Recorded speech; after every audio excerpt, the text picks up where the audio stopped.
Denver might be situated a mile high in the sky, but how highly do their sports venues rank? Let's find out. Here are the stadiums and arenas of Denver, Colorado. Denver Coliseum. It's definitely not quite as old as the Coliseum, but having opened in 1951, the Denver Coliseum is getting on in years. It's a simple, solid arched roof design, so maybe it will outlast the Roman one. As you might expect, it's hosted a ton of different teams over the years, including the Denver Nuggets of the NBA, but the others were mostly minor league hockey teams. The elongated nature of the arena floor lends itself to hosting Supercross, monster trucks, and most notably the National Western Stock Show that's been held here since it opened. Empower Field at Mile High. Yep, if you skipped the intro and didn't know already, Denver is approximately 1 mile above sea level.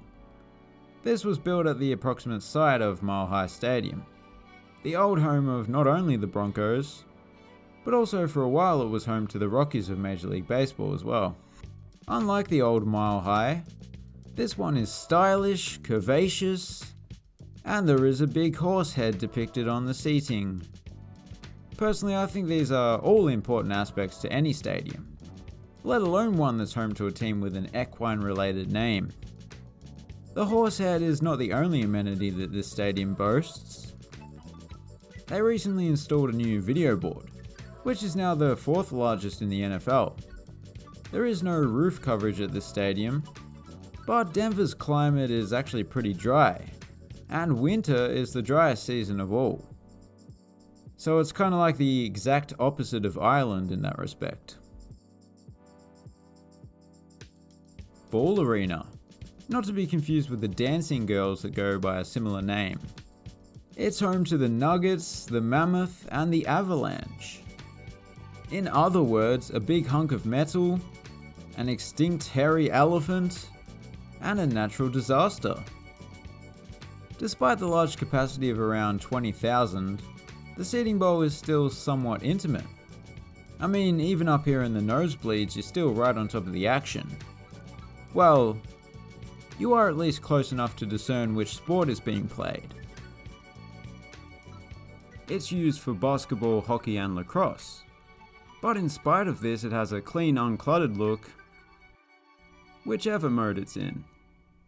Which is not always the case with these multi-purpose venues.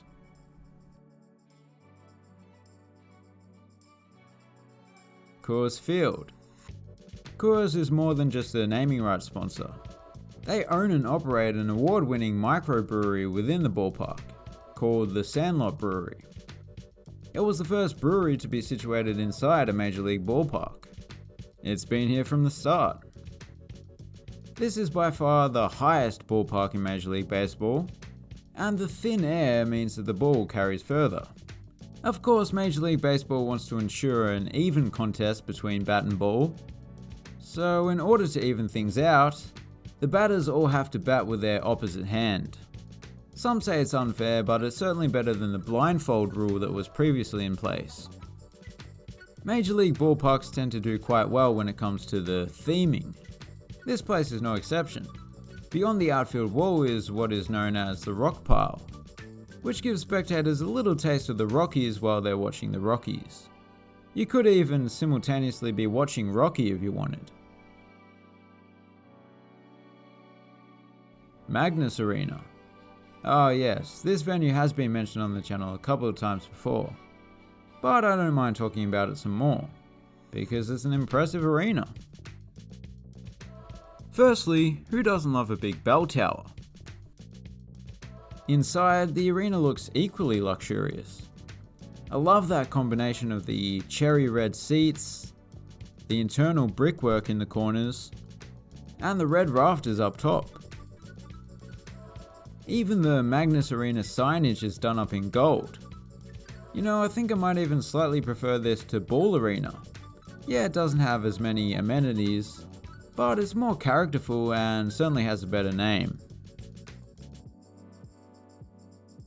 Infinity Park. This humble little ground was once considered to be the de facto home of the United States rugby team. It was basically the first proper purpose-built professional rugby stadium in the country. Although it still hosts some international games, there are now plenty of other rugby venues in the country worthy of hosting them. Geez, the people working in the Cherry Tower over here are a lucky bunch. They must get a great view of the ground. No, just a cubicle. Hey you, fix up your tie.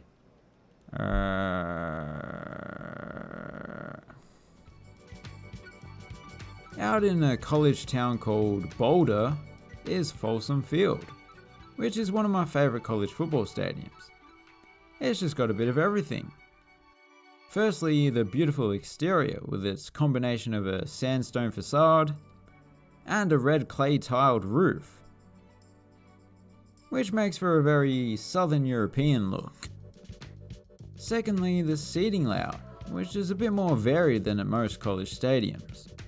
I mean, most of the seating is coming from the horseshoe, but this section in the corner and this section of premium seating are both quite unusual in a good way. The best aspect, however, would probably be the spectacular backdrop of the Flatirons Mountains. It's much better on a sunny day. Seeu Event Center. Although this place does vaguely match Folsom Field and the other buildings on campus, it is a whole lot less impressive. There's just a small tiled section and the rest is bare concrete. Inside we have a single tiered seating bowl, Spider-Man style suspended backboards, and unfortunately there's no mountain backdrop.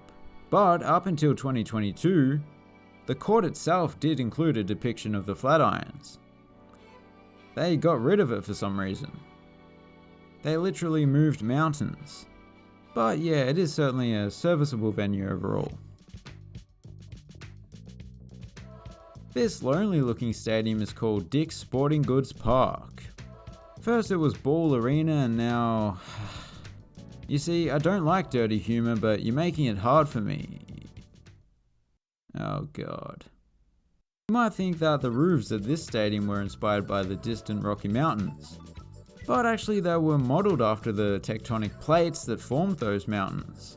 And don't worry, those plates overlap each other, so there are no gaps that let in the rain or snow. It is actually one of the few MLS stadiums that has hosted snow games. What it does share with many MLS stadiums, specifically those built more recently, is that it has a section of terracing. Those were the stadiums of Denver, a city that I only ever really hear positive things about, and their stadiums are clearly no exception. Thanks for watching, have a good one.